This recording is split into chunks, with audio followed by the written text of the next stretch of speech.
Hello बच्चों, let's read this question. The question says the two contributing structures of vinyl alcohol are. तो हमको दो structure दे रखे हैं, CH2 minus single bond CH double bond OH positive, और दूसरा स्ट्रक्चर है CH2 negative single bond CH positive OH। हमारे पास में चार स्टेटमेंट्स हैं और हमसे पूछा गया इनमें से कौन सी करेक्ट स्टेटमेंट है। तो correct statement is are. First statement है one is more stable than second due to complete octet. Second statement है second is more stable than first due to less covalent bond. Third statement है both are very less stable than vinyl alcohol due to more covalent bond. And fourth statement में first and third both. तो चलिए, इस question में जैसा कि आप लोगों को दिख रहा है कि हमारे पास में दो रेजोनेटिंग स्ट्रक्चर्स हैं, तो इनकी बेसिकली हमको स्टेबिलिटी का ऑर्डर निकालना है। तो इस क्वेश्चन को करने के लिए हम लोग दो की कॉन्सेप्ट का यूज करने वाले हैं, जो कि काफी सिंपल सा कॉन्सेप्ट है। पहला कॉन्सेप्ट जो हम लोग को समझना है, the compound with more number of atoms with complete octet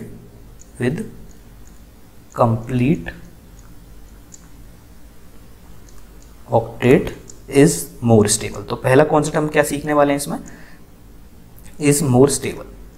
तो वो कंपाउंड जिसके पास में ज्यादा नंबर ऑफ एटम्स की कंप्लीट ऑक्टेट होगी वो ज्यादा स्टेबल होगा एज कंपेयर टू अदर। ठीक है, पहला कॉन्सेप्ट जो हम लोग यूज करेंगे इस क्वेश्चन को सॉल्व करने के लिए। दूसरा क्वेश्चन जो हम लोग सॉल्व करेंगे, neutral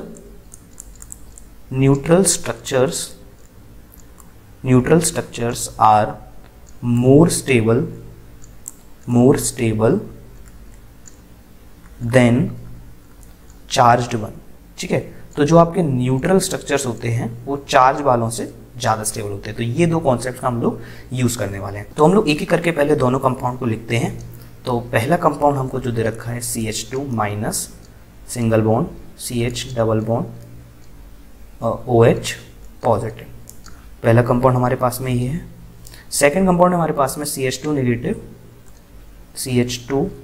negative single bond CH positive and bond OH। तो हमारे पास में बेसिकली ये दो कंपाउंड्स हैं और हमें चेक करना है कि इनमें से कौन सा ज़्यादा स्टेबल है और उसका हमें रीज़न भी ढूंढना है। ठीक है, चलिए तो इस क्वेश्चन को हम लोग देखते हैं।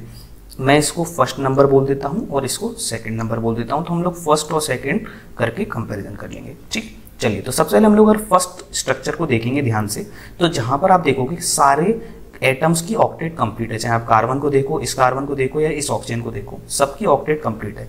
बट अगर आप इस स्ट्रक्चर में इस कार्बन को देखोगे, इस C पॉजिटिव वाले कार्बन को देखोगे, तो इसकी ऑक्टेट इनकम्प्लीट है, क्योंकि कार्बन इसमें 3 बॉन्ड बनाया हुआ है और एक पॉजिटिव चार्ज है, तो इसमें टोटल 6 इलेक्ट्रॉन्स ही हैं। तो इसकी ऑक्टेट जो है इनकम्प्लीट है, ऑक्टेट इनकम्प्लीट है।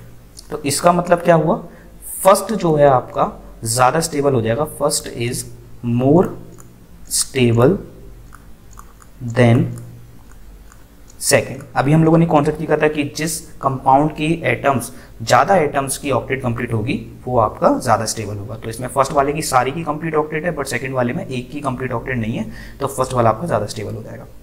अब हम लोग अपने स्टेटमेंट्स को पढ़ते हैं। पहला स्टेटमेंट है first is more stable than second due to complete octet.